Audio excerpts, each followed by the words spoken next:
Rightio. G'day punters, here we are for a bit of Punting Melbourne style, joined by the punter's punter, and he's going to introduce our special guest. On your pots, yes. Welcome to Betfair man, the king of merchandise, you could say. Nick Heathcote, welcome mate. Thanks TK, thanks Pots, I'll shake your hand. I can't shake your hand, no, I'm one-handed at the moment, mate. Good to have you mate, good to have you in. So yeah. an opportune time, sort of spring carnivals. We had the Betfair Spring Carnival launched Thursday night, which is another great night, which you obviously organised, and they're always great nights, aren't they, Pots? Awesome. Awesome night, yeah. We need to have it on a Monday though, not a Thursday. Like I was flat for the. I'm just a bit. I'm just not. I don't really back up that well these days. So Matt Levitt, actually, I met Matt Levitt. He's a trots punter, and he tweeted out on I think it was Friday. He said something like, "The Betfair function. There's too many good blokes at the Betfair functions, which leads to far too many beers being drunk. But you always have a great time." But no, so. Well, yeah, we're always looking to improve. So we actually have it on Thursday nights because it doesn't clash with Wednesday and Friday. Yeah. So we're mindful of that. But I'll send that feedback in. And yeah, I actually saw Matty Leppard was still there drinking when I was there, and I've heard some really funny stories about guys that kicked on and started to play the table. So it was everyone got home safely, which is the main thing. But yeah. Jumpy and I walked out together about 2 o'clock. I think reasonably safe. The kids were jumping on me at 7:15 to go to school. So. Not much of a sleeping, but anyway. No, it's good. It's I think Even a Sunday night would be alright. That's the end of the week. Yeah. See that it's okay. You're never going to please everyone, are you? No, that's it. Autumn launch out. Yeah, Sunday or Monday. So we thought while you're on, we'd get you to talk. There's a few obviously big issues and still in topics in wagering which you can discuss, and probably one of the most pertinent ones, which probably affects Betfair and which affects a lot of the punters going forward, is the incoming pointing consumption tax. Which is a tax that state governments have introduced to get their piece of the pie. Yeah. And maybe you could just take us through there was an email go out to Betfair customers last week, sort of about the impact that's going to have. Maybe you could take us through that.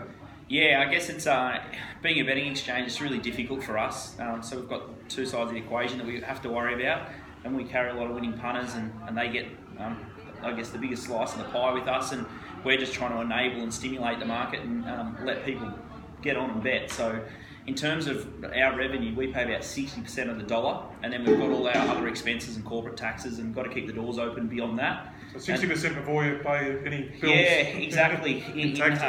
So that's and that's back into the industry. So that's really difficult for us. And then if you look at like corporate betting shops, they're about 39 or 40%.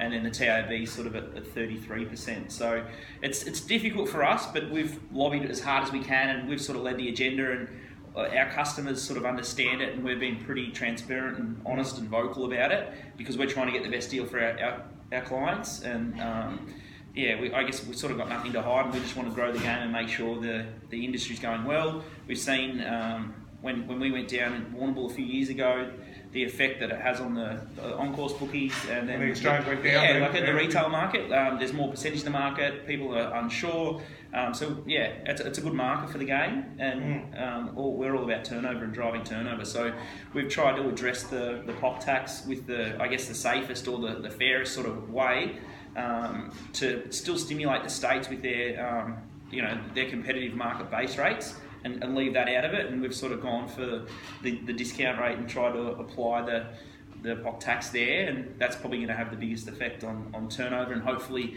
we've sort of made the right call there, but we've sort of felt that that's going to impact the least amount of punters, and it's probably going to be the guys that are super efficient in the market. They're the ones that are going to sort of pay, and maybe the traders are going to get affected, and we just don't know. When you make these tax changes, you don't know whose model's going to work or not. And depending on your punting style, it's really difficult to anticipate how it's going to affect those models until it sort of plays out. But we think we've taken an approach that affects the least amount of people, and it's going to help the market keep along. Yeah, so but just to the lay people, would probably just to break that down. So it's not the commission rates haven't been touched. The commission rates are the same. It's people. So what happens when you turn over? As your turnover goes up on Betfair, you get a discount off those commission rates, and that's what you've changed that a bit to try and exactly. So I think there's Tasmania, NT are still only you get max discount rate there at 60% because they haven't introduced or shown their hand of what their POC's going to be. Victoria, New South Wales is capped at 50% discount rate, and then every other state will be at 40%. So it's just getting really hard for WA and Queensland and SA with the 15%, and then Queensland and WA are really expensive product fees. My reading of the whole situation is that there's a squeeze on margins across the board because of the introduction of these. It goes right back to when Volandis won the court case and got the turnover tax, and then the Victorians got the mixed model and everything else. So the corporates thought they could just come over here, buy up all the assets in Australia, and do what they've done in England, which is basically just bar everyone that's got half an idea and just prey on with saturation marketing and all that. What it is. They thought they could do that, but the problem is the market in Australia, the betting market in Australia has been around for 100 years, where it's been very fair and it's been a real competition between punters and bookmakers. And of course there has always been that recreational side to it, but there was an environment that allowed everyone to thrive. And because those corporates took that attitude, it caused the people that have been around in the industry for a long time, as a last resort, people like Richard Irvine, to go to politicians and write a lot of letters to them. So the minute you get politicians looking at your industry, so well done to the corporates, they looked at the industry and said, okay, well we might, play our little part to sort some of these problems out, to straighten these corporates up a little bit and fix some of their terrible corporate behaviour. But at the same time, there's a bit of a chance here for us. So they've constantly looked at it. They're always looking for different sources of revenue, and this is what's happened. You know what I mean? So well done to the corporates for trying to, completely make the environment one lopsided to their favour. Right. They've got the politicians involved, and now the politicians want their slice of the pie, and it's squeezing everyone. So, I hope they take it as a lesson, and their future behaviour does not reflect what they did between, say, 2008 and 2012. But sadly, there's a constant, evolution of them removing people with a feel for racing and a hands-on understanding of it out of their trading departments, and ever increasing reliance on the algorithms.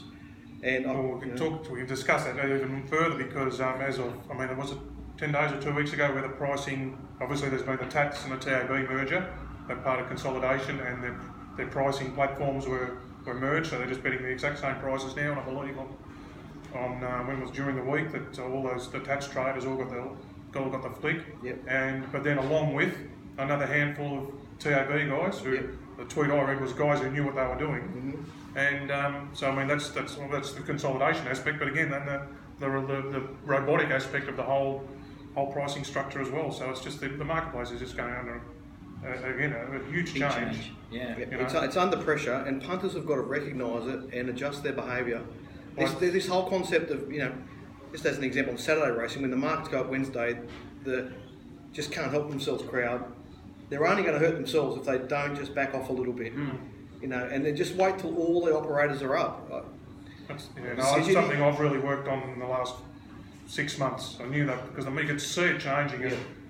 So I've really trying to change my behaviour a bit a lot later, as I've spoken about on the show in the past, and do a lot more stuff on Betfair. And the advantage of that is you do get the market information. If the market wants to be on a horse you want to back, you can go with them. If you miss something, the market's back, oh hell, I missed that, So there is bonuses in betting later, and liquidity and things like that. So the advantage of betting early, like we say, there's probably one, maybe two, occasionally there might be 3 horses where they might have made a bit of a, and it won't be huge, but they might have made a bit of a balloon, right? But the vast majority of the field, the best price they will be is Betfair SP.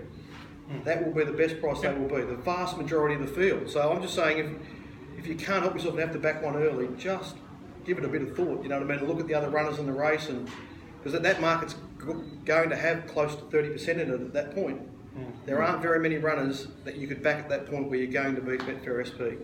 And whilst we're talking about percentages and things like that, obviously one good thing about the thanks to they've got a great head of trading at the TAB, Sally Snow, but which you guys betting more on the metros. I think we should be careful at DK, because I actually think it's going to be detrimental to Sally's career if we start praising her. That will be a black mark against her, I think. So she's got no idea. But the introduction of is it the 110% Friday market? Maybe you guys have been on the metros and go through that a bit more, but that seems to be very well received. It's between 108 and 110, so it's actually a market that's competitive with Betfair SP, 24 hours out from the race. Yeah, it's handy. Yeah. So that is an incredible market stimulant. And it's from 12 o'clock right through to, I think they run till about 7 p.m. on Friday. Okay, so 7 hours. Yeah, so it's a good chunk, and some of the other corporates have got involved. Unibet are doing similar things on the higher profile races, and there's a number of other corporates that matched them last week. So it's proving to be a really good stimulant for betting, and I just hope they take the lessons they're learning from that and apply it more broadly. You know what I mean? Like they're getting that percentage down earlier really stimulates betting and gets that circular flow of money happening. And if you get on runners early, then you're looking to get on the alternatives later in betting on Betfair. So it just helps stimulate turnover. Yeah, no, it does, especially, and that's all the opinion. Like the guys, if you've done the manual form, is mainly for the early markets and things like that. Right before the Saturday, more the model-based pricing comes into it after 9 AM on a Saturday, sort of thing. So, and it can go completely one way or the other. Like I backed a lot of horses on Friday afternoon, and when the tab went to the 108%, and I would say it wouldn't have been much of a 50-50 split as to which ones I took a good price on and which ones ran longer. So it was. It's not one way. No one's going to be able to just look at those markets and get everyone right. No, exactly. You know, it's just impossible. Yeah, it just creates new opportunities. Yeah, exactly. So yeah, I think it's a great thing. Everyone's just trying to race and figure out what that SP is, and I just think it's another great tool to try and get a good over, and then get a feel for the market or see which way the market's going to go faster. And I think that's great for the game. It's probably going to be a flow-on effect for us, and I think it's going to help a lot of people seed our markets quicker, because all of a sudden they're getting 110% look off the toe. So if I was a heavy Betfair layer, I'd go into the Betfair markets with a lot more confidence based off those 110 markets by watching what their moves were. Absolutely. Once that market's had a couple of hours to mature from, when they go to that percentage lunchtime Friday. Yeah. You could almost put that market up 117. On Betfair, and you'd be pretty safe. Like there wouldn't be too many holes left in it, really. Yeah, that's and interesting you say that. Another thing I've tried to work really hard on it. It takes a long time to develop it. Is what you said about trying and find the winner, but try and find what the SPs are. You learn of everything and what the SPs are going to be. Yeah. That's a big advantage you're putting. You know that horse is going to get back a bit or whatever, and it's going to drift. Yeah. Back at late. This is a non-pace horse that in the past I've seen the models find these horses with everything. It'll run shorter, so I better take the price and things like that. And if you educate yourself over time, you can value add to your margin and things like that. Yeah, as Potts says though, no matter how hard you try, there's a couple of runners there on Saturday like Tulip and Lucky for All, and when they drift like that, you just staggered and sometimes they don't win, sometimes they do win, but I think there's always something to learn. Really important to sit there after the race and say, why did the models mark the it's price? really important both on Friday afternoon when you're looking at that, or Saturday morning or whatever it is, and after the race to think it through. Yeah. For me, Lucky for All was a certainty to drift. Okay, so that's one race where I got the market really right. So I backed Algalel and Octobello on Friday afternoon, and then waited the back. I never in my wildest dreams thought Lucky for All to get the $5 or whatever I got to. I thought it might get the $3.50 thereabouts, in that range. That was probably what I thought was the right price. But in the first race, for instance, I thought Troy Corsten's horse was almost certain to run a clear favourite and shorten. And I took $5 or $5.50 or something. $6.50 or something. I ran $6.50. Yeah. It's a big part of it. Yeah. Yeah, sorry, to finish the point. So it's really important for punters to look at that race at Lucky for All and look at the map. That horse was always going to be beyond midfield. It was second up. And out and off the rail, out wide. So it was always going to be back and wide. That didn't really matter. The back wide didn't necessarily matter. They don't like that. They don't like that. They like them saving ground if they're coming from the back. Yeah. The models are sort of. They don't want to. It was 5-4 on Friday, right? Mm. That was unsustainable. The map was the first clue. The second clue was second up. It just wasn't its target race. It was going to run well, but it wasn't the race. And it was up in distance off that really hot tempo race at Moonee Valley. So there were a number of factors that would suggest that the big teams weren't going to have it at that level. And then with Tulip, there were going to be really strong fans for Tulip that didn't mind the wide draw. Yeah. And there were going to be layers that were happy to layer from that draw because... And the distance. Was it the wide draw and the distance? And there was a distance. The 1400 metre start at Caulfield is a very unique start. It's the worst start for wide draws on pace runners because it can work out brilliantly or it can be a complete disaster. and the line between the two is very fine because they jump out of the gates, they're going straight uphill, and if you do too much work in that first 300 metres, and then the turn is quite acute, you're just completely gone, you're toast. So it's just a really tricky one. So if you get there easy, you're more inclined to think they'll kick on. Yeah, so I'll give all the credit to Ethan Brown. That was a fantastic ride. He really judged that well. He didn't overtax her. He didn't rush her. He didn't so a few weeks ago we criticised Jamie Carr for being too aggressive on dollar for dollar up that hill. She wanted to do it all in the first 200 metres, whereas he took 400 metres on Chula, which was exactly the right thing to do. So. No, that's great. We can have a bit more in-depth look at Caulfield and Part 2 or something. Jumped the gun there. Pots, that's all right. Part 2 is Part 1 pots or anything? Yeah, that's it. That's Part 1. I just will say, to cover off, you were saying about the UK and then here. I think after their VAT and their point of consumption tax that they introduced, they still hover around sort of 30 to 40% of their revenue. So I guess Betfair Australia is 20% more than that. So they've seen sort of what they've done, but they haven't taken into account that there's already those taxes sort of stacked up. And I know Peter Volandis is a little bit angry now that he's lost his levers, so he can't charge any more because it's sort of getting to that breaking point. And the other thing is, I guess, with everyone sort of licensed out of the NT, part of that the GST distribution's been out of kilter for a really long time, and that's why these states are trying to claw back all that revenue as well. So that's sort of something else to sort of think about.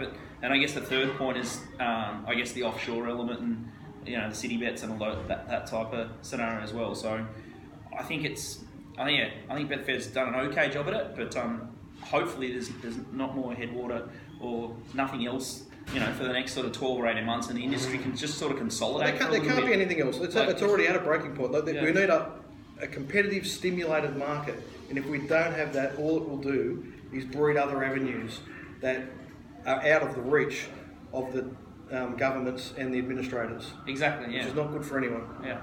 Carry on to Part 2 for the pots.